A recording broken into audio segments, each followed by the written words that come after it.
Olá pessoal, nós vamos começar mais um Bearcast. Meu nome é João Junqueira.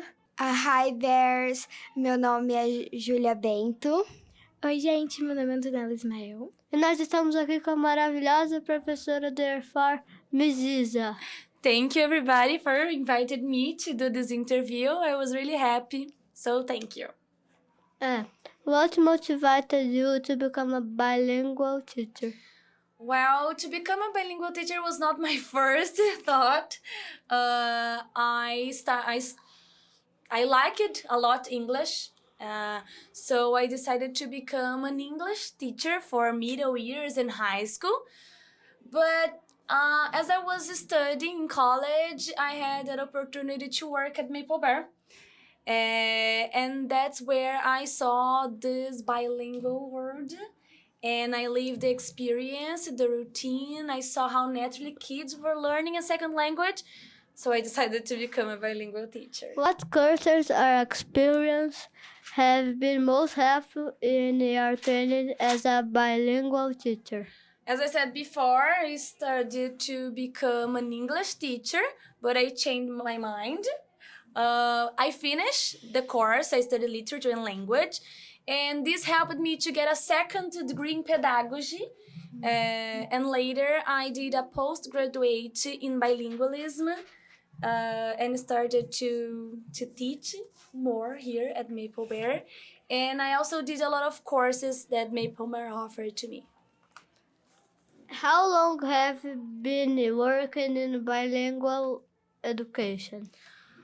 I have been working with bilingual education since 2015, that is 10 years. I worked with early childhood and now with elementary. What are the main challenges of teaching of two languages? I think the main challenge in teaching two languages are the different proficient levels that students present inside the class, because not of them knows a lot the English or they are new, and also help them to understand they can develop skills in both language. Do you use Portuguese to support in the class? At what moment? Yeah, sometimes we need to speak Portuguese, mainly with the students that are new in the class, that are new at Maple Bear or don't understand or speak English a lot. In moments that requires comprehension, moments that the student didn't understand what needs to do, and sometimes with the whole group so they can understand a subject better. What strategies do you use to keep students engaged in both languages? Well, I'm an expressive teacher, so I'm always talking with my hands. So I try to call their attention with some movement, some visual resources, some videos or pictures, and help them to look at me. Sometimes I make voices so I can call their attention to look at me and understand what I'm explaining.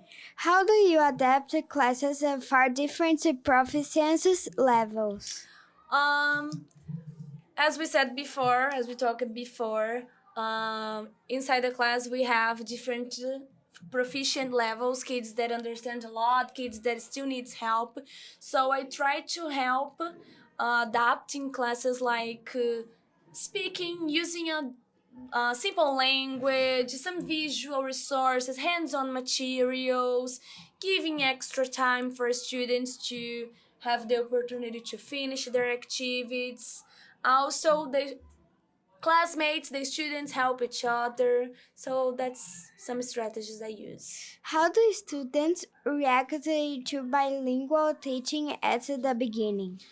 I think like us, as we do a thing for the first time, we all feel insecure. I see the students, when they arrive here, they are a little bit insecure because, well, they are in a new environment, learning a new language, having the contact of everything new.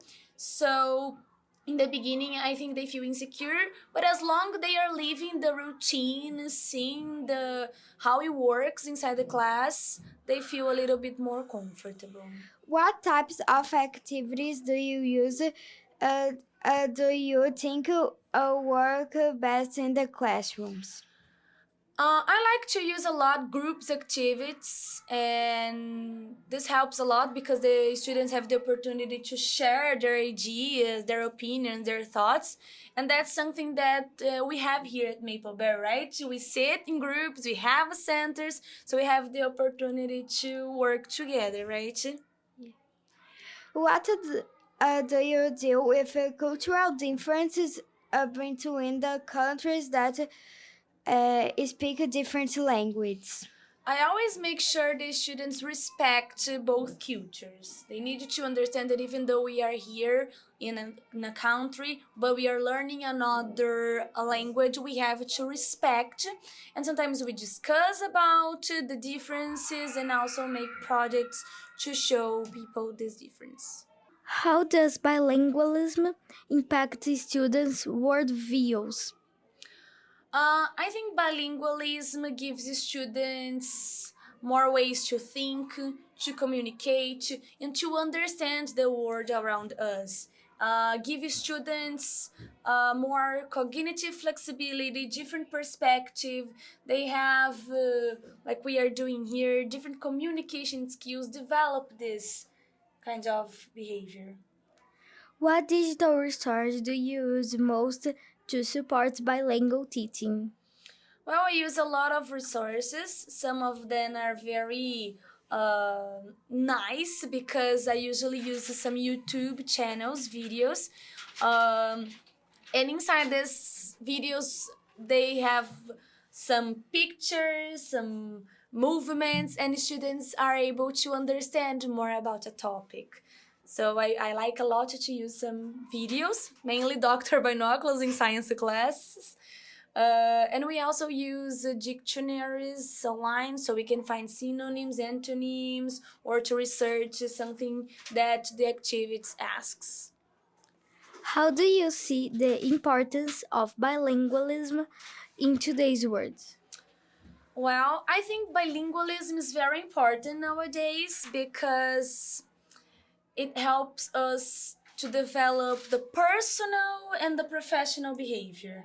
Because, as I said, bilingualism have a lot of benefits and involves kids understand better the world, have more communication and cognitive skills to solve problems easily.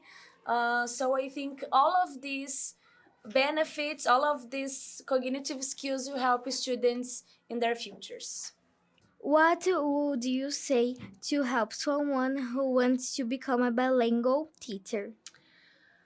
I think if a person wants to become a bilingual teacher, the first thing is to have to speak another language and look for courses and programs that offer a bilingualism